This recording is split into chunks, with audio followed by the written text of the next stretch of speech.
Un bilan s'impose. Ouais. Je pense.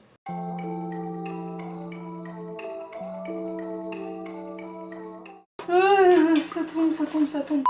Bonsoir le monde, j'espère que vous allez bien. Aujourd'hui on se retrouve dans une vidéo et c'est incroyable, vous ne vous y attendez vraiment pas, nous sommes dans une vidéo sur le YouTube. Aujourd'hui nous allons faire un petit bilan Birchbox parce que je sais pas si vous vous souvenez mais ça va faire plus d'1 an que j'ai sorti ma première vidéo dessus où j'expliquais que j'allais en faire une tous les mois.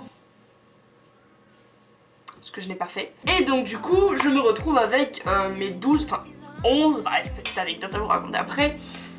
Birchbox, il était temps de faire un bilan. J'ai essayé de faire une petite sélection des produits qui m'ont le plus séduit, on va dire, ceux que je serais les plus aptes à acheter en grande taille, puisque je vous rappelle le principe de Birchbox. Chaque mois, vous allez chercher votre box et dans votre petite boîte qui peut se présenter de diverses manières, chaque mois à peu près il y avait quelque chose de spécial à la boîte, voilà.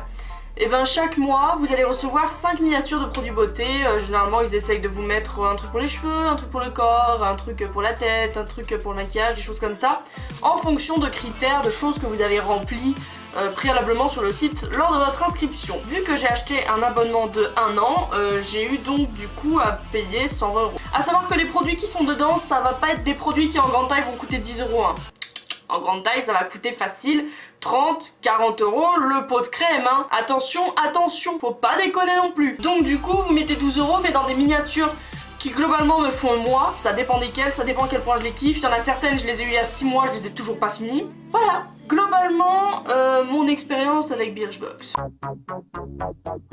J'étais en point relais, donc j'allais les chercher à chaque fois, je recevais un message qui me disait votre Birchbox elle est arrivée, vous avez encore 2 semaines, voilà, bisous. Je les ai toutes eues sauf une. Ce qui s'est passé c'est que en août, j'étais pas chez moi.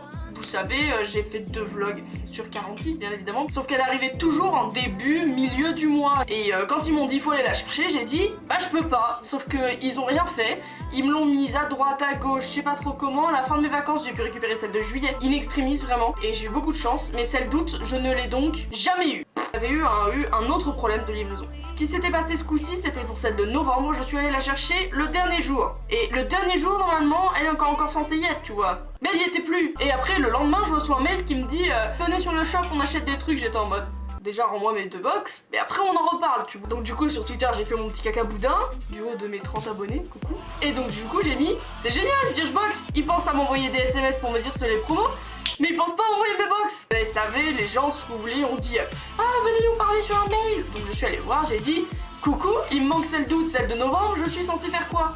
J'ai expliqué la situation, en août je pouvais pas aller la chercher, et en novembre vous l'avez renvoyée un jour trop tôt. Il me manquait les 2 quoi, ils me disent bon alors on va faire très simple, celle d'août c'est trop tard, donc j'ai pas eu la box d'août, donc je ne peux pas vous dire ce que je pensais de la box d'août. Et celle de novembre ils m'ont dit bah on est désolé et on va vous envoyer celle de décembre de cette année. Et j'ai eu beaucoup de chance parce que j'ai récupéré du coup celle de décembre, et celle de décembre a été très bien, très bien. Mais ceci étant dit, globalement, dans les 2 cas, ils ont fait leur taf et c'était moi qui étais pas là et j'aurais dû organiser autrement ou faire autrement ou gérer ma commande ou contacter avant. Mais sinon ça s'est très bien passé pour le reste, dans les temps, aucun souci, aucun problème d'emballage, de casser, d'entamer, de quoi que ce soit. À chaque fois c'était tout nickel et donc voilà. Du coup voilà. Fin de la petite parenthèse anecdote Birchbox. Et me voici donc avec tout ça. J'ai eu donc, si on calcule, ça fait 55 produits. Et j'ai essayé de vous trouver mes 5 qui m'ont plus marqué. À savoir qu'il y en a que j'ai probablement oublié parce que ça fait très longtemps que je les ai eus. Et je m'excuse auprès d'eux. On va donc commencer avec les produits. Donc j'ai sélectionné 2 produits pour les cheveux. J'ai donc reçu un jour ce spray qui sent extrêmement bon, qui était aussi avec un après-shampoing qui marchait très bien aussi, et du coup j'avais envie d'acheter cette gamme là. Et j'ai perdu le bouchon au dessus. Ça vous donne une idée à peu près de la taille du truc hein. C'était dans une box, je sais plus quand. Je ne me rappelle plus de quelle box c'était, donc c'est pas la peine de me demander. C'est du Parlor et c'était un revitalisant démêlant sans massage. Et ça sentait trop bon! Ça protégeait hyper bien les cheveux, mais je l'ai vidé très vite parce que je le mettais à tous mes shampoings. Et est-ce que ça sent encore? Oui. Ça sent encore. voulais beaucoup me l'acheter en grande taille. Je suis allée sur le site, j'ai fait non, j'ai pas le sou. J'ai fini les miniatures, c'est très gentil, mais je vais rester avec mon huile parce que je suis quelqu'un de type classe moyenne qui ne va pas s'acheter des produits beauté à 50 milliards d'euros. Excepté une fois au chalet. Oh, putain, ça va être gênant au montage. Deuxième produit que j'ai eu du coup dans la box de... Je dis de la merde. Dans la box de décembre et que je n'ai toujours pas fini, on note que j'aime bien les agrumes pour les cheveux puisque c'est John Masters Organic Citrus and Neroli. Bon, soin démêlant aux agrumes et Neroli. Voilà, c'est un après-shampoing quoi. Enfin, c'est un masque et il démêle super bien. Vous me direz, j'en ai moitié moins depuis que j'ai fait mon undercut. Celui-là, j'avais extrêmement envie de reprendre une grande bouteille. Et une fois de plus, j'ai vu le prix, j'ai fait hell no, to the no. Et après, on va passer au maquillage et lui ça a été la révélation, voilà, mais je crois que j'en ai plus. Je continue à l'utiliser alors qu'en fait j'en ai plus. C'était le More Brows de...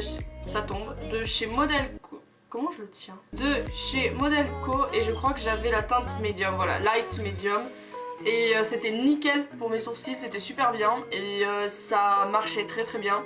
Et j'ai extrêmement envie, pour le coup Modelco c'est une marque plus abordable, plus dans les normes de prix on va dire, donc honnêtement je me tâte vraiment, voir si je pourrais pas me l'acheter vraiment. C'est, ça tentait, enfin c'est le gel tintant quoi, ça faisait son taf et c'était super bien, mais il est mort. Mais ça faisait partie des coups de cœur et de ceux que j'utilisais vraiment tous les jours et je remercie Birchbox de m'avoir mis des trucs comme ça parce que c'est trop bien. Suivant, et on va dire suivant avec des S, ce sont deux démaquillants et les deux j'ai beaucoup aimé. Dès que j'ai commencé à choisir les produits que j'allais vous présenter, j'ai pensé directement à l'eau bleue des anges parce que ça sentait super bon, ça décongestionnait les œufs de fou, de 2 et de 3, ça démaquillait. Ça ne démaquillait pas de fou, mais ça faisait tellement du bien, genre après t'as la tête toute fraîche. T'as l'impression d'être un bourgeon de rose dans la nature qui s'épanouit comme ça, qui grandit.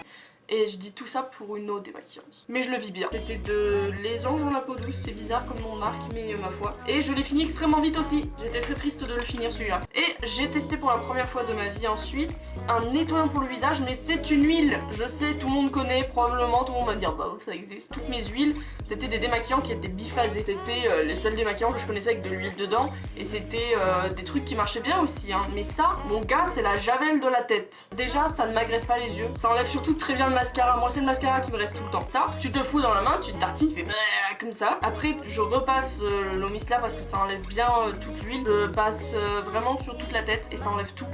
Et ça ne m'agresse vraiment pas la peau, au contraire. Et c'est super bien. J'ai pas très envie de la finir, regardez j'en suis qu'à là. Donc, ma foi, on verra par la suite ce qu'on en fait ou si je poursuis sur... d'autres huiles démaquillantes. Il y a aussi un autre produit qui m'a beaucoup plu dans la box de janvier, c'était le lait pour le corps sous la douche. J'avais jamais testé et ça marche super bien aussi. Et donc du coup bah ça m'a fait acheter un lait pour le corps sous la douche moins cher. Ça permet de découvrir de nouveaux trucs quand même. Donc moi le concept de la Birchbox ça m'a beaucoup plu. De toute façon je suis quelqu'un qui change beaucoup de trucs tout le temps, de routine, de quoi comment, j'adore changer tout le temps, je fais jamais le même truc 2 jours à la suite. Cool, le fait d'avoir une box qui chaque mois t'amène une eau micellaire, un maquillage, un truc, c'était nickel. Et il y a plein de produits que j'ai pas encore fini. Moi personnellement, je recommande la Birchbox. Tu te tais. Tais-toi. Non, plus ça, faudrait... Tu te tais. Ça va aller, mon chat ne vient pas de me faire une symphonie, on l'entend pas du tout au fond de la vidéo. Et donc voilà, c'est globalement... c'est bien. Ce fut une belle année Birchbox. Et donc du coup, je crois que c'est la fin. C'est donc la fin de cette vidéo, j'espère que vous avez bien aimé. Je suis contente de voir que la chaîne repart un peu parce qu'on a eu une période de vide quelque peu. Que j'ai posté les premiers vlogs et les choses comme ça. Le haul de juin, vous avez bien aimé apparemment puisque c'est ma vidéo avec le plus de vues. Mais à côté de ça, j'ai eu des vidéos qui ont jamais passé les 100 vues, des choses comme ça et j'étais... Où sont les gens? Ça repart un peu. J'aimerais bien reprendre un rythme normal, mais voilà, le montage, le travail, tout ça. Faites mon explication de texte de philo à ma place, merci. Et donc du coup, moi je vais vous laisser, hein, j'imagine. On va se retrouver vite dans une vidéo parce que j'ai noté pas mal d'idées et parce que j'ai envie de les faire, mais une fréquence plus importante et plus conséquente que seulement une par mois. Et sur ce, voilà. On se laisse, je vous laisse avec la outro. On se retrouve très vite.